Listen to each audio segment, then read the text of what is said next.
Existe un tipo de flor muy conocida llamada jazmín. No sé si la han escuchado.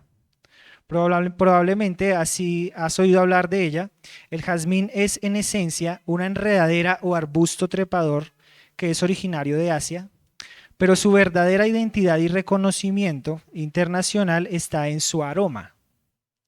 Pero ¿sabía usted que el jazmín crece en un ambiente poco alentador?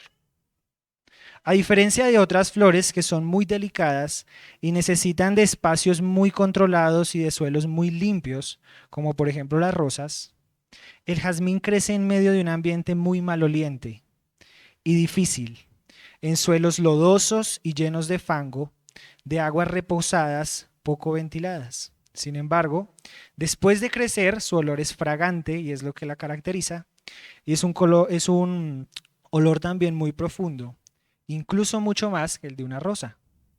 Su apariencia no es igual a la de una rosa, es más bien sencilla, pálida, pero muy bella. Parece una estrella y es de un color muy pálido, es blanca. No es excesivamente llamativa, pero su existencia y su aroma es una declaración de supervivencia en medio de un suelo fangoso y lodoso. Es un milagro olfativo de la naturaleza. De esta misma manera, hoy veremos a través de las Sagradas Escrituras cómo una persona, a pesar de las críticas del contexto social y religioso, se acercó al Señor y de la misma manera que esta flor, pero de una manera más excelente, creció y derramó un olor fragante en medio de un ambiente fétido. He titulado este sermón Fragancia en medio del mal olor. Y con el fin de comprender mejor este pasaje, he dividido esta porción en tres partes. Procuraré, a partir de estas tres partes, responder a una pregunta, y es, ¿cuál es la verdadera adoración o piedad que espera el Señor? Repito, ¿cuál es la verdadera adoración o piedad que espera el Señor? He dividido este pasaje o este sermón en tres partes, el verso 1 y 2, que he titulado El complot y la falsa piedad de los líderes religiosos, el verso 3 al 9, verdadera piedad de la mujer, versos 10 al 11, finalmente, murmuración y traición, evidencias de la falta de piedad. Repito, en cada una de estas partes del sermón quiero que usted se pregunte y tenga esa pregunta en mente. ¿Cuál es la verdadera adoración o piedad que espera el Señor? Pero además también aclare dentro de sí la palabra piedad, porque piedad, a pesar de que es una palabra muy común a veces que escuchamos, tal vez es una palabra muy profunda que pocas veces entendemos. Así que iniciaré con la parte número 1, el complot y la falsa piedad de los líderes religiosos. Verso 1 y 2. 2 días después era la Pascua y la fiesta de los panes sin levadura. Y buscaban los principales sacerdotes y los escribas cómo prenderle por engaño y matarle. Y decían, no durante la fiesta para que no se haga alboroto al pueblo. Bien, hermanos, Marcos no casualmente enmarca los siguientes episodios en un tiempo muy puntual. ¿Cuál es ese tiempo? 2 días para la Pascua y la fiesta de los panes sin levadura. Hemos venido aprendiendo a través de esta serie de sermones de Marcos cómo cada vez más nos acercamos a ese momento tan esperado y también muchas veces incomprendido. Recuerden que Jesús nos viene hablando, nos viene enseñando qué es lo que va a suceder con él. Hay una gran incertidumbre en los apóstoles acerca de qué es exactamente lo que va a suceder. Y él ha venido explicando y ha venido diciendo incluso sobre el fin de los tiempos en los pasajes anteriores, sobre la venida del Hijo del Hombre. Pero aún así, parece que ellos no han comprendido completamente cuál es ese objetivo con el cual vino su maestro. Finalizábamos hace 8 días también con una palabra muy puntual, no sé si la recuerdan, que era velat. El Señor decía, velen, ¿cierto? Y así una serie de enseñanzas sobre este mismo tema. Esta vez, Marcos nos viene hablando sobre el tema de la Pascua y cómo ya cada vez se va acercando más y nos está enmarcando este tiempo. Razón por la cual los sacerdotes y fariseos, quienes más que líderes religiosos también actuaban como funcionarios públicos, no les convenía aquello, por eso querían prenderle. Así que buscaban atraparle primero en público, pero después cambiaron de opinión para querer hacerlo en privado. Sin saber que con ello solo hacían que se cumpliese la profecía, sacrificando al único y perfecto Cordero de la Pascua, sin mancha y suficiente para agradar al Padre, también como aquello quitaría por fin la levadura del verdadero Israel. Tal vez ustedes han escuchado muchas veces cuando el Señor le dice a los fariseos, no sean, quítense la levadura de los fariseos. Pues bien, tanto la Pascua como el tema de los panes sin levadura finalmente se va a cumplir ¿en quién? En Cristo, cuando ya Él va a quitar completamente la levadura en esa Pascua. Pero no quiero hacer énfasis en esto, simplemente quiero mostrar un poco el contexto en el que vamos a estar hablando posteriormente. Ahora, ¿por qué los principales sacerdotes y fariseos buscaban atraparlo de esta manera? ¿Por qué de manera oculta? ¿Por qué no simplemente lo tomaban en la calle, ¿cierto? Y simplemente lo atrapaban. Bien, ellos en un principio lo habían pensado así, pero sabían que ya Jesús era muy reconocido y al mismo tiempo que Jesús parecía que sí era el Mesías. Por tanto, por tanto, debían atraparlo de una manera que fuera oculta, de una manera que no evidenciara y que no volviera más reconocido a Jesús. Así que diplomáticamente, a pesar de que los fariseos sí sabían que tramaban algo contra el ungido de Dios, su corazón evidentemente no estaba con Dios, sino con sus propios intereses. Y aún preferían hacer tratos con quienes no precisamente estaban en buena relación, solo por destruir al Mesías. Pues el pasaje nos dice que estaban los sacerdotes, ¿cierto? Pero también los fariseos. Y si ustedes recuerdan, los sacerdotes y los fariseos no se llevaban del todo bien. Es decir, ellos no siempre estaban de acuerdo en todas las cosas, sino que más bien en muchas cosas estaban en desacuerdo, pero aún así deciden aliarse para prender a Jesús. Hermanos, una evidencia más de lo que hablábamos y es un olor fétido que se mezcla con otro olor fétido solo para ser más fétido. Ahora, ¿has visto tú esto hoy? Porque aún hoy en día vemos hombres que maquinan contra Dios, creyendo en su ignorancia que pueden burlar o truncar la voluntad divina, incluso haciendo unidad entre ellos mismos para el mal más que para el bien, ya que parece más fácil unirnos para la maldad. Hermanos, pidamos al Señor que no seamos como estos hombres, porque esto podría quedarse simplemente como una pequeña clase de historia en la que yo miro lo que antes se hizo, pero no ver en nosotros mismos, o no ver en ellos, perdón, nosotros ahí. ¿Sí? Ahora pues, cuando digo esto, tú podrías imaginar que el complot solamente lo hacen los grandes líderes, pero tal vez no, tal vez tú también has hecho de cierta forma un complot contra Dios. Podrías pensar que no, que eres cristiano y que nunca has maquinado contra Dios, pero tal vez sí lo haces contra su voluntad. Recuerden que ellos maquinaban ¿contra quién? Contra el Señor, contra su ungido, contra su voluntad.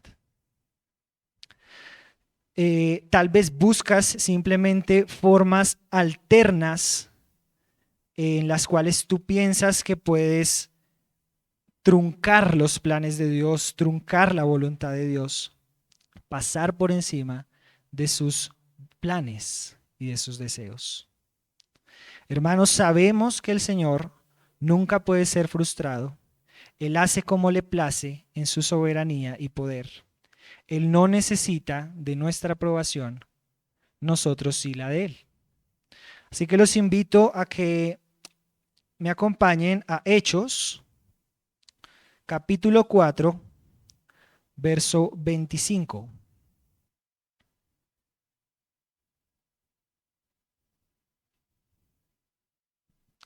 Hechos, capítulo 4, verso 25.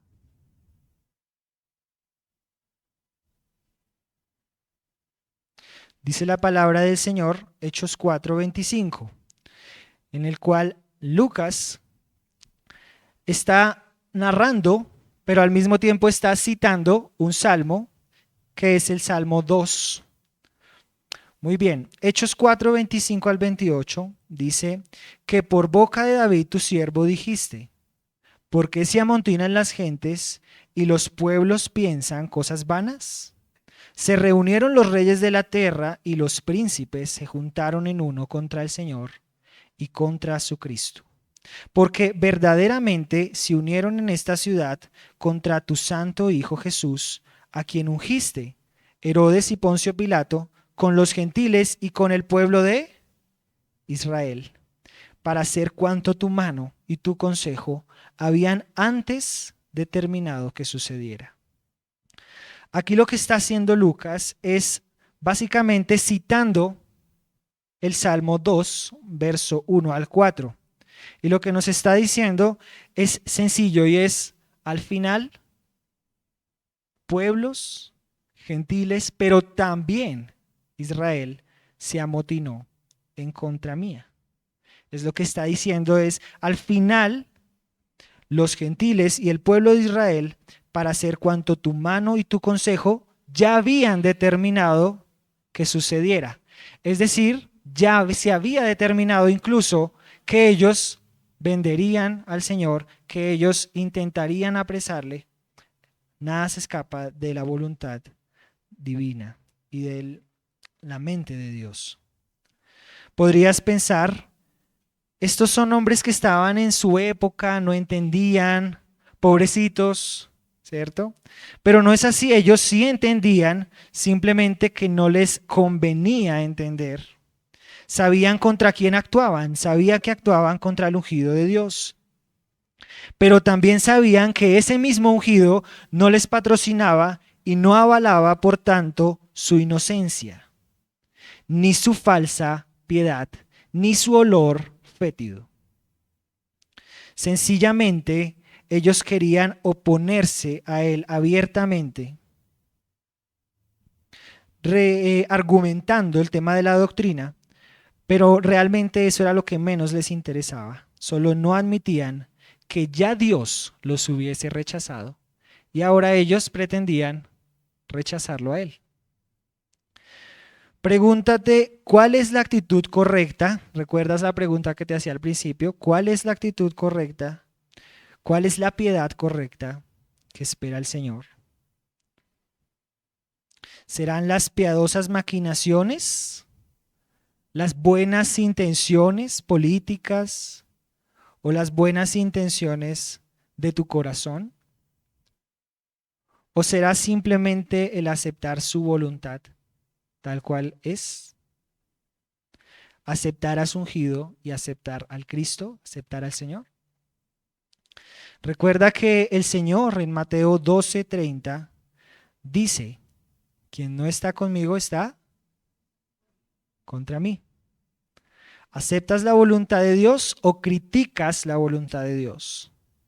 Puede ser que tú no estés pensando en capturar a Jesús, pero indirectamente sí estás pensando cómo hacer las cosas de una manera tal vez inteligente, en la que puedes hacer cierta forma un complot en contra de la voluntad de Dios.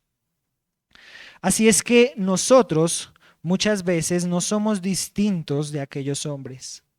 Allí estamos nosotros muchas veces maquinando cómo pecar sin ser vistos, cómo obedecer los mandamientos, de la manera más conveniente para nosotros.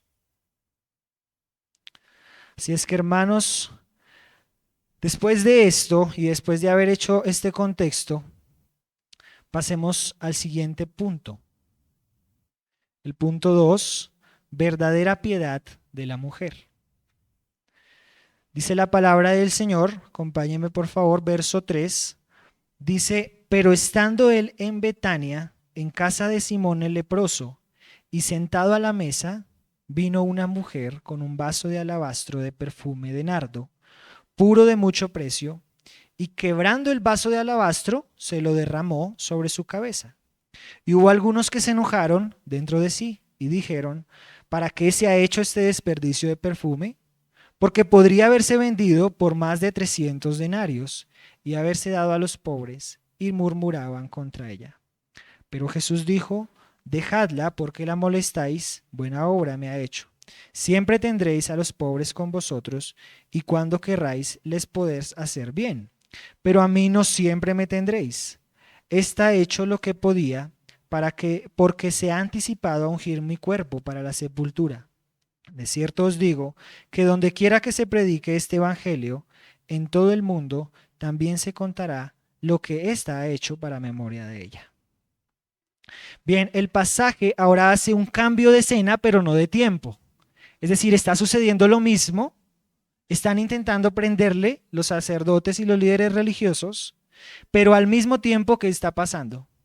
Al mismo tiempo, Jesús está en Betania. Ahora, ¿por qué Marcos simplemente no dice estaban en la casa de Simón el leproso?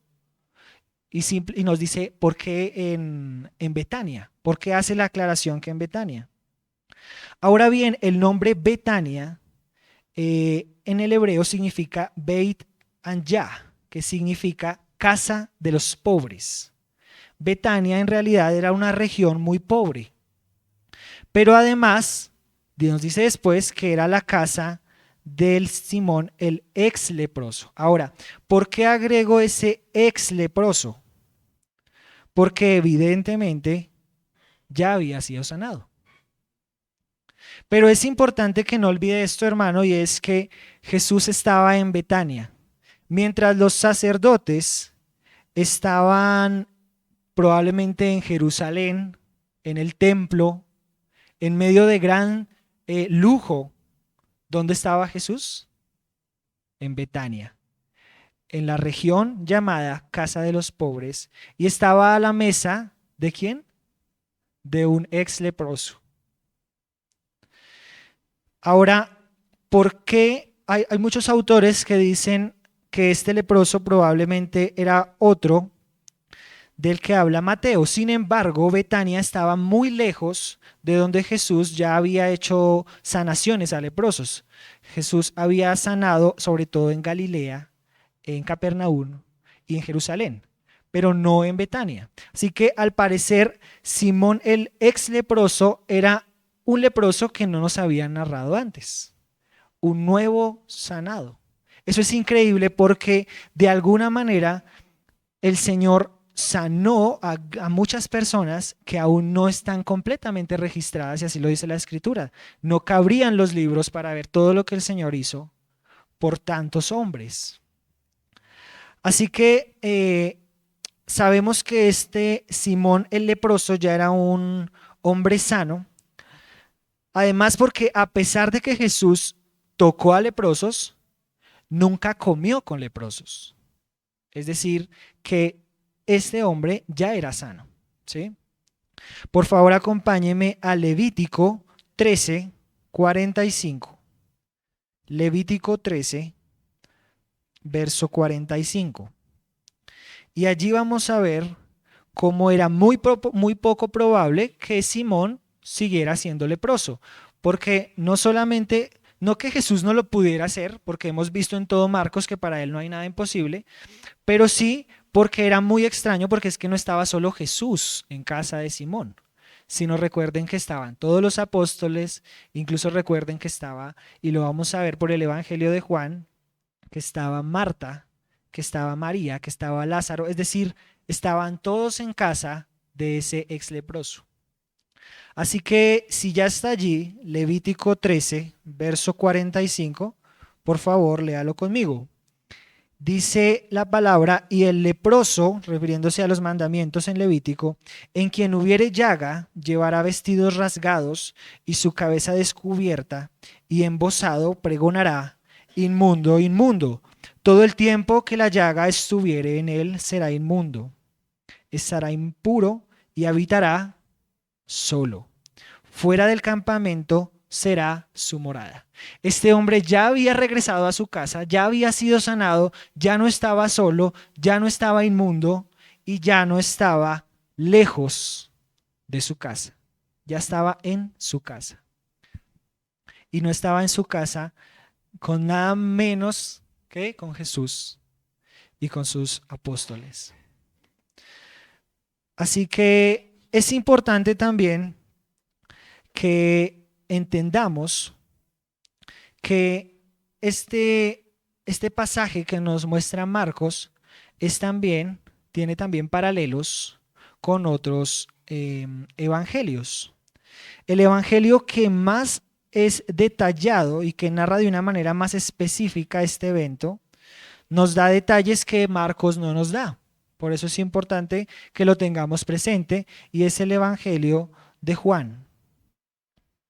¿Qué nos dice Juan que no nos diga Marcos? Entonces vamos a ver lo que nos dice Juan que no nos dice Marcos. ¿Marcos nos dice cómo se llamaba la mujer? No. Marcos nos dice exactamente que ella rompió el alabastro y que lo derramó sobre su cabeza. Pero Juan sí nos dice específicamente que esta mujer se llamaba María. ¿Recuerda por ahí a María? María era la hermana de Lázaro. Lázaro, el que había sido resucitado por el Señor y que además tenía otra hermana. Eran 3 hermanos, ¿cierto? Marta, María y Lázaro. Así que esta vez es María la protagonista, ya no es su hermano Lázaro. Y María toma una actitud diferente. También Juan nos aclara que Marta, ¿qué estaba haciendo? Estaba en los quehaceres. Marta estaba en otro lugar. No significa que no amara al Señor, simplemente que ella estaba enfocada en otra cosa. Y la respuesta que Jesús le da es, Marta, ¿por qué no haces como tu hermana y tomas, parafraseando, la mejor porción? Ella ha escogido la mejor porción. Así que es el Evangelio de Juan quien nos aclara estas cosas.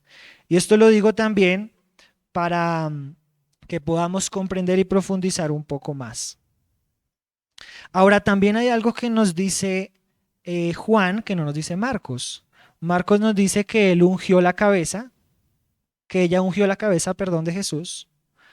Pero Juan nos dice que unge además los pies.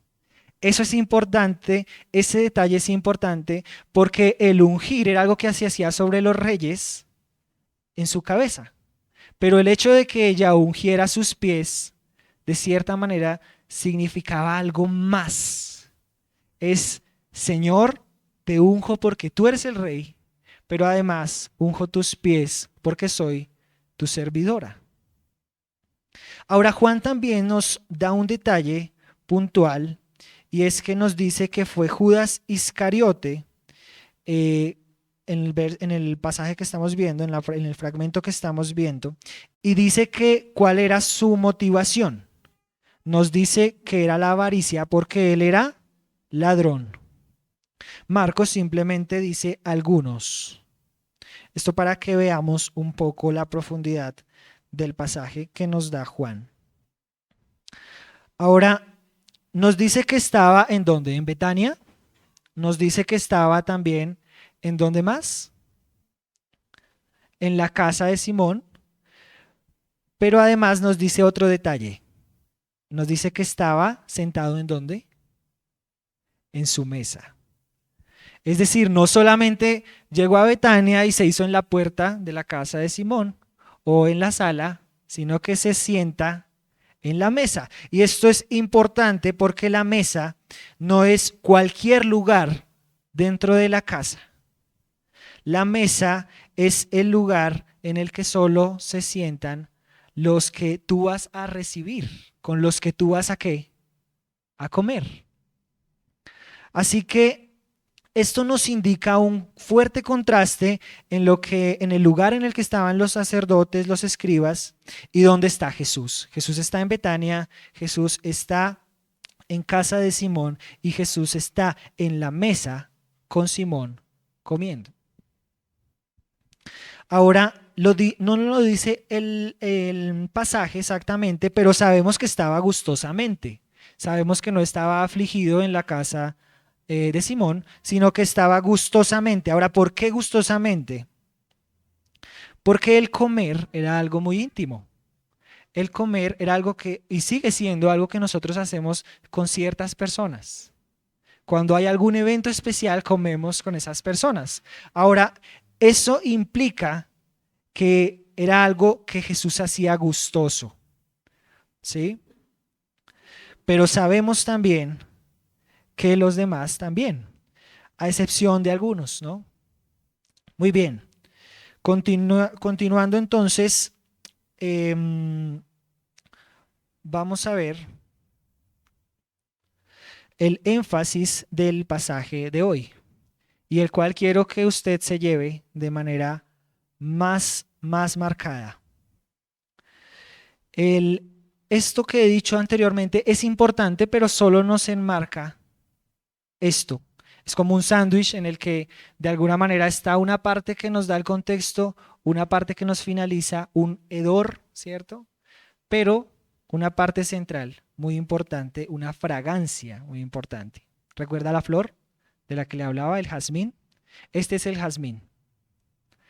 Dice verso 3, Marcos 14, 3. Pero estando él en Betania, en casa de Simón el leproso, y sentado a la mesa, vino una mujer con un vaso de alabastro de perfume de nardo puro y de mucho precio, y quebrando el vaso de alabastro, se lo derramó sobre su cabeza. Pliny Fisk, reconocido pastor de Massachusetts y experto en la cultura del momento, dice: el mejor aceite es el alabastro preservado. El valor del perfume y su identificación como un nardo sugiere que era la reliquia de la familia, a la cual se le pasaba de generación en generación, y hay algo interesante, específicamente de madre a hija. Es decir, que el alabastro, yo me lo imaginaba antes de estudiar este pasaje como una cerámica, pero no, el alabastro es casi como un mármol. El alabastro es una pieza, en sí el solo alabastro ya era muy costoso. Ni siquiera es que fue una cerámica y que el contenido era lo valioso, sino que el alabastro en sí ya era un objeto valioso. Era alabastro preservado. Como les decía, es un tipo de mármol y muchas veces podríamos pensar que se trataba de una cerámica habitual, pero solo el recipiente ya era un objeto de reliquia, ya era un objeto lujoso. Así que no es casualidad que Marcos nos dice que ella no solamente derrama, sino que hace, quiebra el alabastro. Ahora, el nardo era una planta que no era originaria de Israel, sino que era de muy lejos, era de la India. Era muy exquisita, pero además era muy escasa y muy exótica. Ahora, ¿cuánto podría costar esto? ¿Qué nos dice el pasaje? 300 denarios. Ahora, ¿cuánto era 300 denarios? Porque probablemente decimos, bueno, sí era mucho dinero, pero no sabemos hoy para nosotros cuánto sería. Ahora, el denario era el salario que se le daba el salario diario que se le daba a un obrero, ¿sí? Se le daba un denario por su día de trabajo. Ahora eran 300 denarios, ¿cuánto equivale eso? Más o menos 300 días de trabajo, más o menos un año de sueldo. Ese era el valor de ese recipiente y ese contenido. Así que no es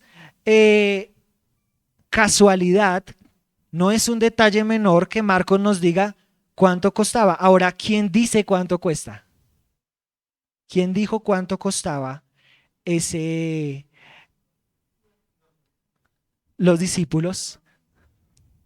Exacto. En Marcos dice que ni siquiera fue la mujer. La mujer no dijo, mira Jesús, te voy a dar este alabastro que vale 300 denarios. Ella simplemente, ¿qué hace? Lo vierte todo. Ahora Juan nos dice que era más o menos una libra. Juan nos dice que era una libra de nardo, es decir, que era grande. Es decir, que cómo quedó Jesús probablemente completamente lleno de nardo. ¿Sí? Pero además nos dice que lo rompe y además ahí es cuando saltan ¿quiénes? Los apóstoles. ¿Sí? Particularmente Judas, pero no solo Judas. Marcos nos dice y algunos murmuraron. Esto es importante porque muchas veces creemos que solo fue Judas el culpable aquí, pero no, los discípulos tampoco vieron lo que esa mujer estaba haciendo. Es más, los discípulos criticaron lo que esa mujer estaba haciendo y los discípulos pensaron, ¿sabes qué, Señor? Yo creo que tú no eres tan especial, yo creo que los pobres son más especiales. ¿Por qué no vendemos eso más bien? Una falsa piedad, recuerden la pregunta, ¿cuál es esa piedad que busca el Señor? Una falsa piedad que buscaba hablar de los pobres, que buscaba hablar de las cosas sociales, pero que no tenía en cuenta a quién se le derramó ese nardo. Era el mismo Dios. Ahora sabemos, porque es el mismo Señor, que eso es insuficiente para lo que merece Dios. Eso fue todo lo que esa mujer dio. Eso fue muy costoso. Eso fue un año de trabajo, pero un año de trabajo no vale lo que vale la adoración a Dios. La adoración a Dios es más rica, Él merece, es más, dice la palabra que los santos cantan todo el tiempo, que los ángeles cantan todo el tiempo, santo, santo, santo. Y no lo hacen simplemente porque sí, lo hacen porque ellos sienten que es insuficiente decir cuántas veces santo es Dios. Así que lo que hizo esta mujer no era solamente algo valioso, aún así era algo insuficiente, pero Dios, pero Jesús mismo avala por ella, porque dice, ¿por qué la criticáis? Así que vamos a ver este detalle. Y aún así, ella no dio parte de esa vasija, sino que como veíamos anteriormente, la quebró. Ella no reservó nada, ella literalmente dio su herencia.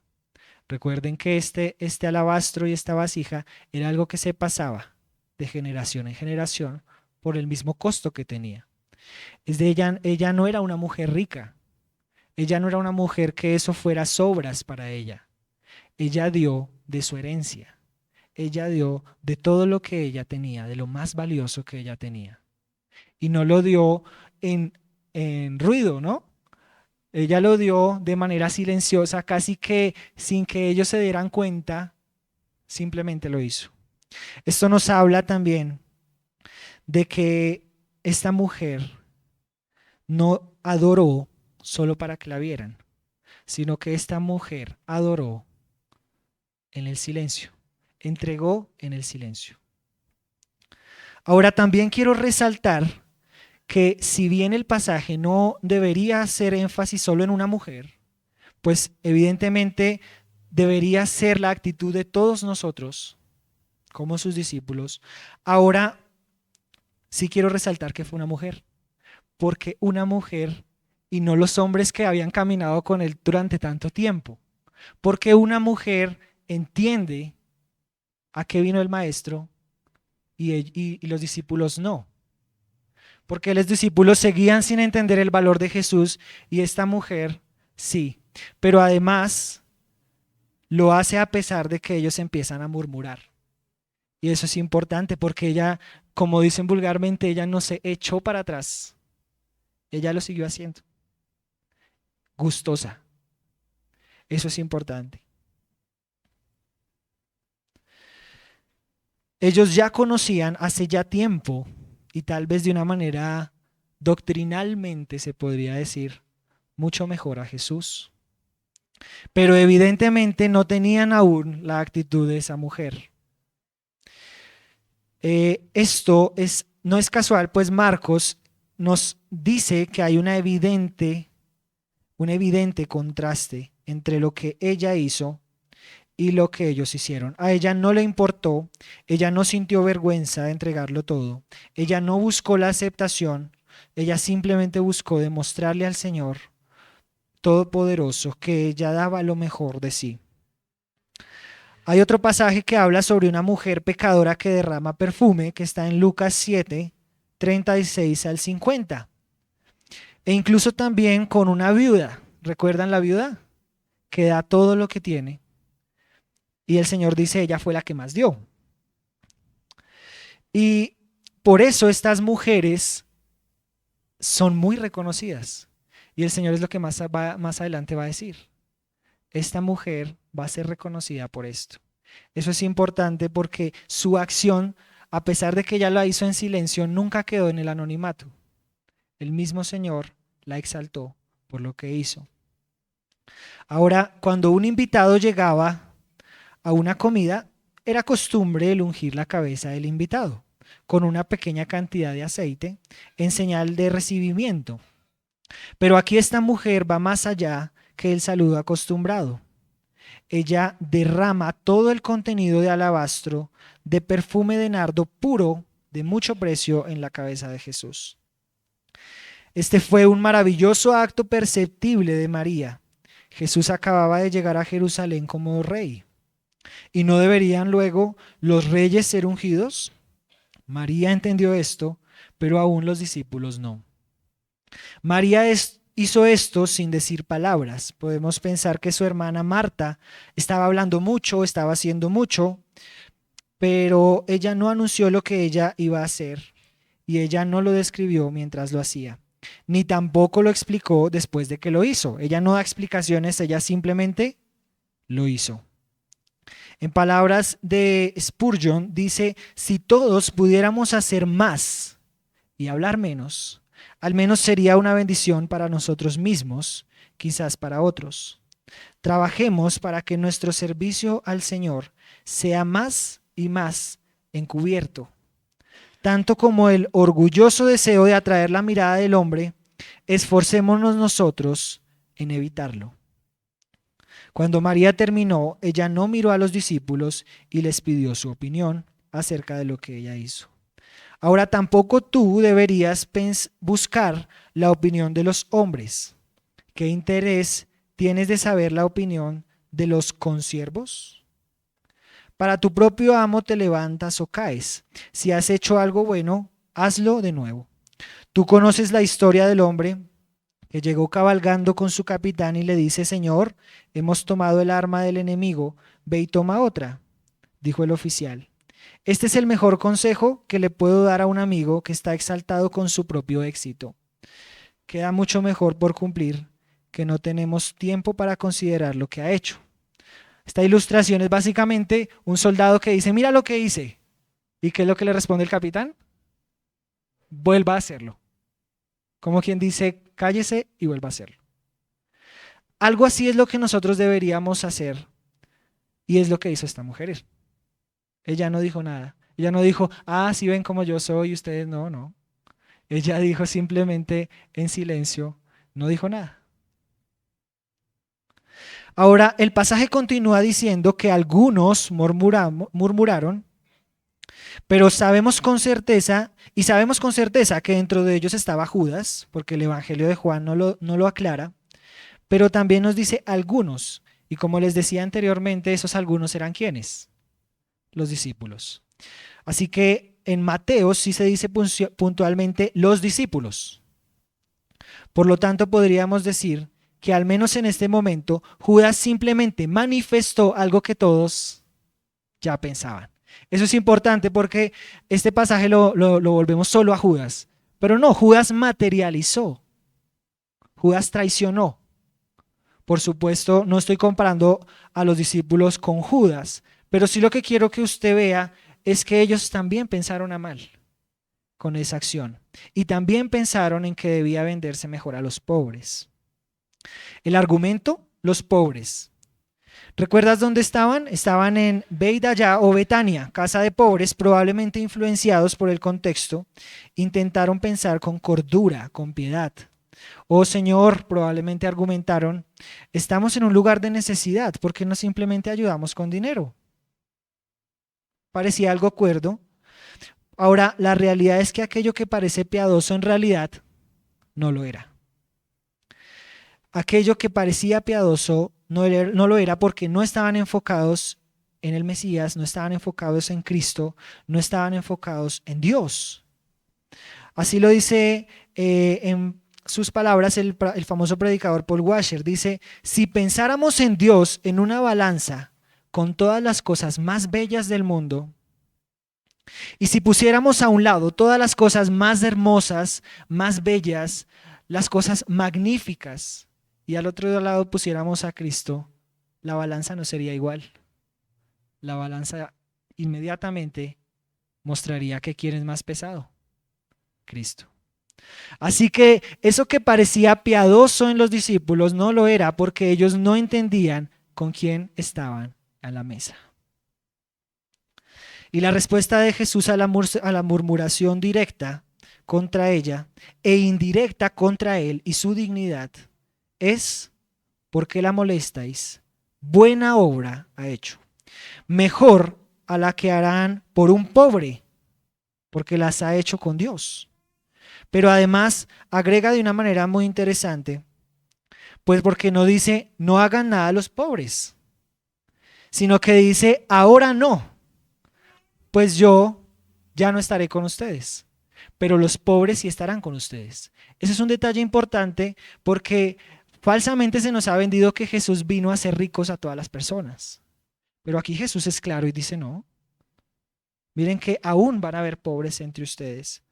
Pero dejen que esta mujer haga esto porque esta mujer me ha preparado para la sepultura. Esto es importante, hermanos, los invito a que miremos ahora Isaías 1, verso 11.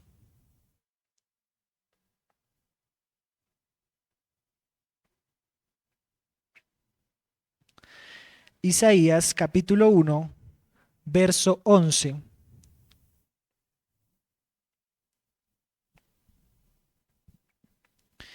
Y aquí vamos a ver también un tema interesante. El olor fragante no es un tema únicamente de este pasaje. En realidad vamos a ver en toda la escritura que a la alabanza correcta, a la adoración correcta, al holocausto correcto, siempre desprende a qué cosa: un olor fragante. Así que veamos en Isaías 1, capítulo 11, al verso 16. Perdón, Isaías capítulo 1, verso 11.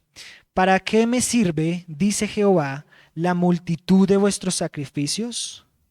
Hastiado estoy de holocaustos de carneros y de cebo de animales gordos.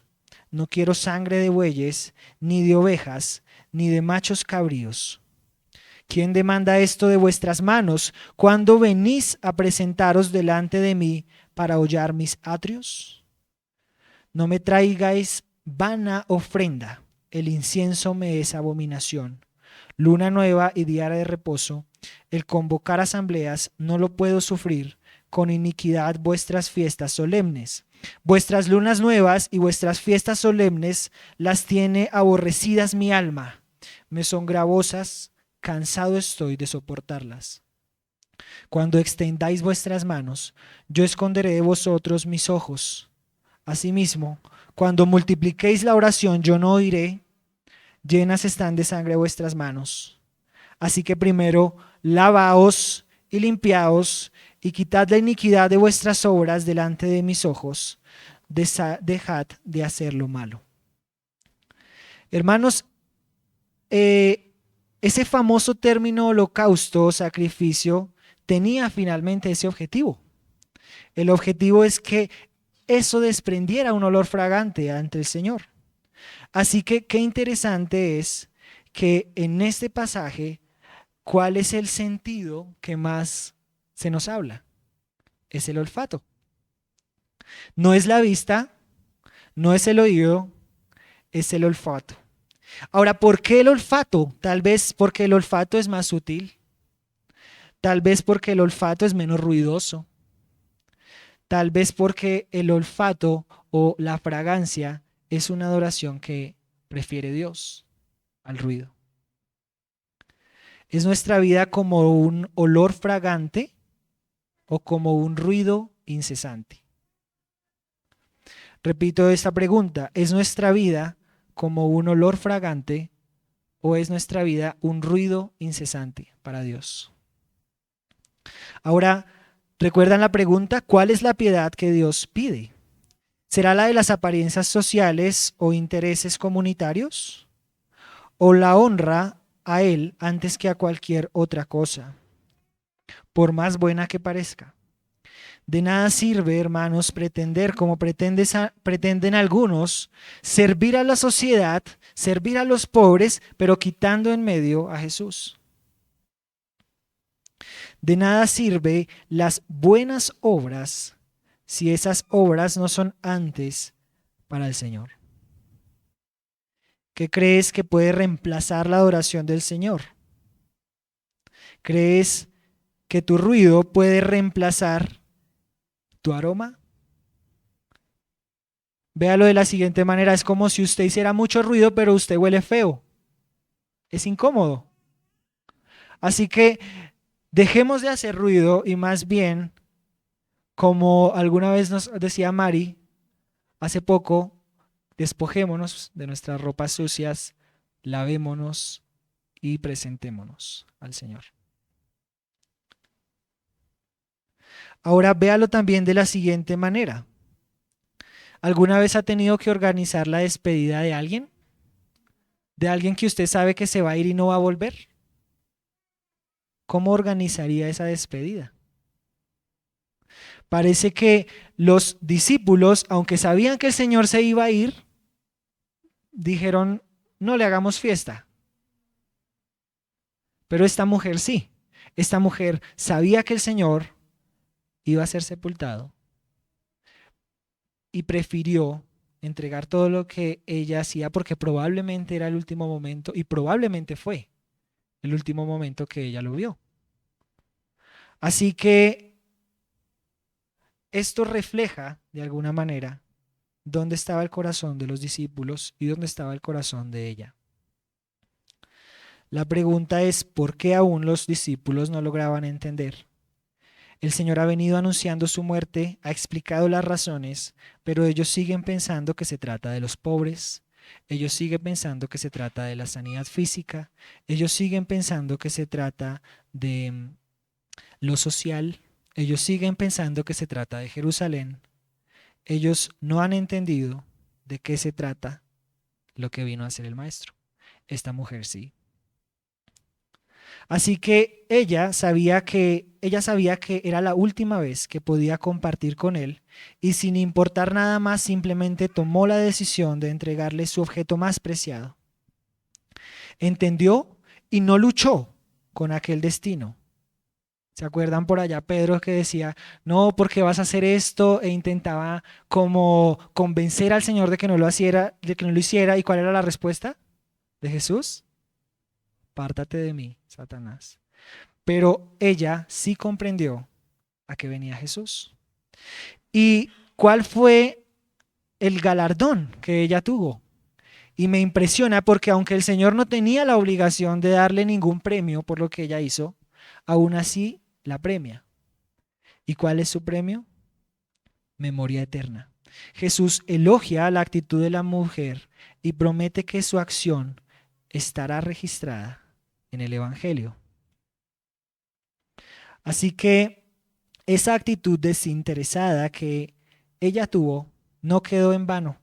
Dice el Señor, de cierto os digo que donde quiera que se predique este evangelio, o sea, nada más ni nada menos que el evangelio, en todo el mundo también se contará lo que ésta ha hecho. Así que esa mujer es un ejemplo para nosotros de cómo deberíamos nosotros acercarnos al Señor, con un olor fragante, probablemente silencioso, quitando de lado cualquier presión social o murmuración. Hermanos, ya para finalizar, el pasaje termina diciendo, entonces Judas fue a entregarlo. El Señor lo sabía, sabía que lo entregaría desde el principio y aún así le mostró todo lo que él era hasta el final. El Señor sabía desde el principio que Judas lo iba a traicionar y aún así él nunca estaba ahí a la mesa con él. Y vamos a ver dentro de 8 días también y seguía ahí a la mesa. El Señor no le quitó eso, pero al mismo tiempo sabemos cuál es el final de Judas. Así que Marcos coloca la traición de Judas justo después del relato de la mujer que unge a Jesús con un perfume costoso. Ahora, ¿por cuánto vendió Judas al Señor? Por 30. No es casual que él vendió por 30 monedas lo que era el precio de un esclavo al Señor. O sea, lo vendió como si fuese un esclavo. Y que esta mujer, ¿cuánto valía su alabastro? 300. Es decir, que Judas, que caminó mucho tiempo con el Señor, que le escuchó, aún así nunca entendió con quién estaba. Nunca entendió quién era el maestro. Y lo cantábamos al principio. Entender quién es Jesús nos puede ayudar a no caer en esto. Si la persona que tú sigues, si el Señor al cual seguimos, o la persona que tú sigues es un esclavo o es el Señor.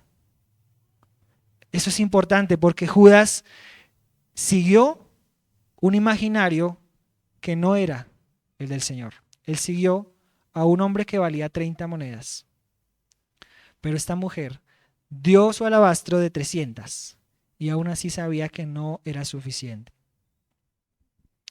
Así que el versículo 11 dice algo también, y es que Judas buscó a los sacerdotes y no los sacerdotes a Judas.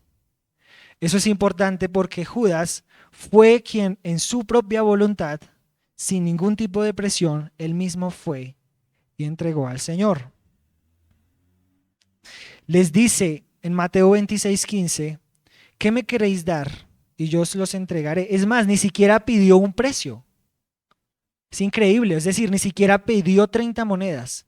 Él simplemente dijo, denme lo que sea, y ellos le dieron el valor de un esclavo. Oh Dios, oh hermanos, que el Señor, nuestro Dios, no valga para nosotros eso. Qué blasfemia contra el Señor y contra su nombre. Pensar que Él puede valer eso. Ahora, Zacarías 11, verso 12, por favor acompáñenme allí. Zacarías 11, verso 12. Ya había profetizado acerca de esto. El profeta Zacarías en el capítulo 11 dice, verso 12, y les dije, si os parece bien, dadme mi salario y si no, dejadlo. Y pesaron por mi salario de 30 piezas de plata. Y me dijo Jehová, échalo al tesoro, hermoso precio con que me han apreciado. Y tomé las 30 piezas de plata y las eché en casa de Jehová. Es decir, mire cómo ya ese valor, 30 monedas de plata, no fue sorpresivo para el Señor. Hermanos, el Evangelio de Marcos muestra a los discípulos que esperaban un Mesías, pero aún no comprendían completamente, y una mujer que sí.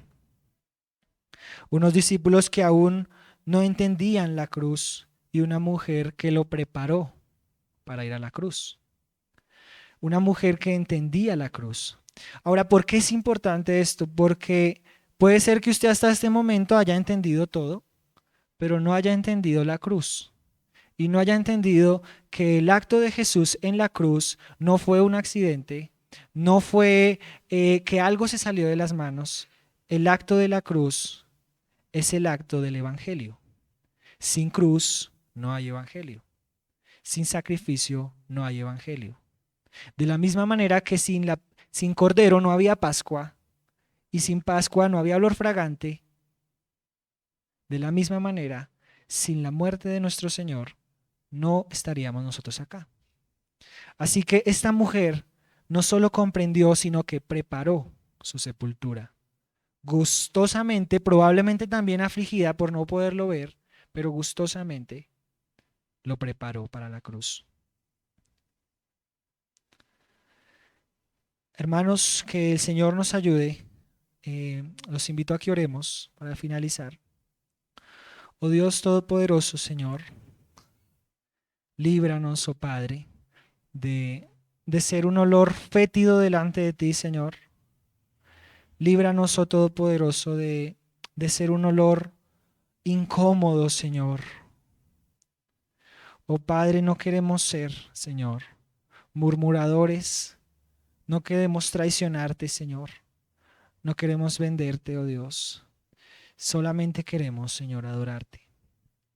Ayúdanos, oh Dios, a no ser como Judas, a no ser incluso como en ese momento lo fueron los discípulos y murmurar, Señor, sino que gustosamente entregar todo lo que somos, Padre, romper el alabastro, Señor, derramar lo más preciado en ti, Señor, sabiendo que tú eres el Rey y sabiendo que la cruz no fue un accidente, Señor, sino que la cruz es la evidencia de nuestra salvación. Esto te lo pedimos en el nombre de Jesús. Amén.